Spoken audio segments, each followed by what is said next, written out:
Hey everybody, welcome to this week's Friday update. We had a pretty eventful last week or so, you can say. As you know, we did go pending on our shoreline listing, over asking, which is great.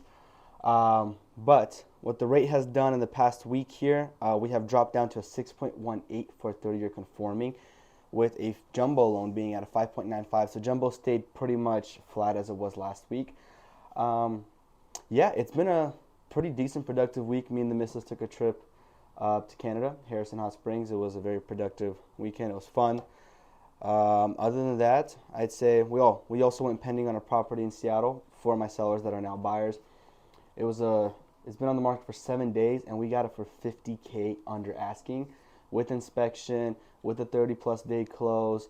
So we negotiated into my seller's favor. So it was really great, very productive. I would say, I know people are throwing over asking right now, but the deals are still out there. You just got to properly pace yourself to get that deal.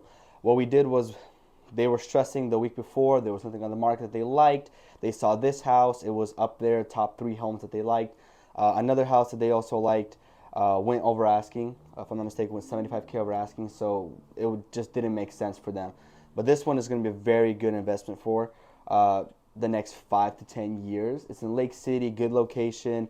I'd say it has a possibility, if I'm not mistaken, to have a dadu built in the back. There's enough lot square footage, and the zoning permits it as well. So if they do decide in like 3, 4, 5, 6 years to build a dadu, they will more than likely get their money back for it. Yeah, the rates coming down has given us a little more wiggle room to negotiate here, but as well as homes going over asking. But as I said, yeah, we still are doing very, very well in terms of finding the right deals out there. We got 2 showings later on today. So you just have to pace yourself when it comes to buying. If you just jump on the first opportunity that comes your way, yeah, you will have to haggle on price, etc. But for the most part, if you're looking for a deal, it can work. Just you got to go through the 3-step routine that I suggest. And that way is, if you're a buyer and you're looking to buy, I suggest you look at 5 properties, and I think it's 3 or 4 non-negotiables. It's 3 non-negotiables: location, price, and condition. You look at the 5 properties you like. Out of the 5, you pick your top 3. Now you have your top 3 properties locked in. You go tour each 3 property, and you line them up in the order that you would submit an offer in. You'd have the number 1 because it's awesome location, the price is great, and the condition is okay. Number 2 maybe could be the price is a little higher up there, but the condition and location is phenomenal. And number 3 could be the condition is amazing, but the price is a little bit high and location is a little bit questionable. But you have your top 3. Now from those top 3, we just go down the line, which one is going to have the most, I guess you could say, benefit for you to purchase. So talk to the listing agent. Hey, are you expecting a bunch of offers? How is it looking? You also look at the days on the market as well. If it's pushing 15, 20 days on market, in this market at the moment, you're more than likely going to get it around asking price, maybe a little bit lower, maybe even get asking at some seller concessions. If it's expecting offers by Tuesday, expect that it's going to go up.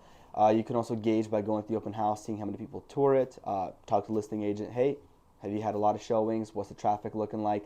Sometimes you can get a bunch of showings and a bunch of traffic, but no offers. So that's also something to keep an eye out for. If that's the case, then you're pretty much good to get an asking price after the offer review date. But again, your number 1 home that you want, you look at all those variables. If it makes sense, just submit an offer and get the ball moving. If that one falls through, you know you got number 2 to rely on. If that one falls through, you know you got number 3 to rely on. So having tiers to what homes are beneficial for your investment is very, very, very smart. I would highly recommend doing that. That's what I did with these buyers. We sat down and said, hey, I want 3 properties that you really want, and line them up from best to least.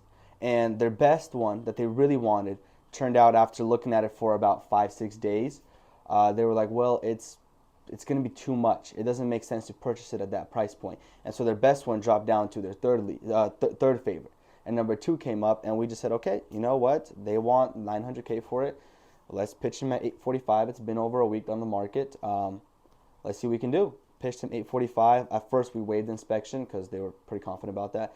And then they countered us back at $860. We said, all right, well,